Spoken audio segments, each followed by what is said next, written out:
तो जनाब welcome back. आज हम आपको बताने जा रहे हैं कि मेला सेवन शरीफ का शुरू हो गया है।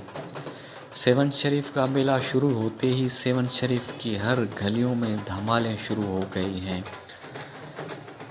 पाकिस्तान भर से अकीदतमंद हजरात अपने दिली ख्वाहिशात लेकर सेवन शरीफ की नगरी पहुँचते हैं और यहाँ धमालें पाते हैं। धमालें लगा के ये सेवन शरीफ में अपने इश्क का इजहार करते हैं। तो आपको बताते चलें कि आज सुबह ही गवर्नर ऑफ सिंध ने चादर चढ़ा के मेले की शुरुआत की। आज की डेट है 11 मार्च 2023।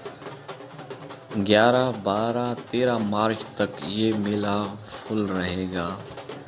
तो जिसको ये मेला एंजॉय करना है तो भाई देर ना करें और पहुंच जाएं सेवन शरीफ। उम्मीद करते हैं कि आप भी सेवन शरीफ पहुंच के मेला एंजॉय करेंगे।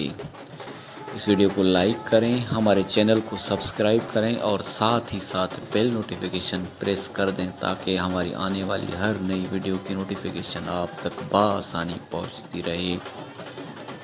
Thank you.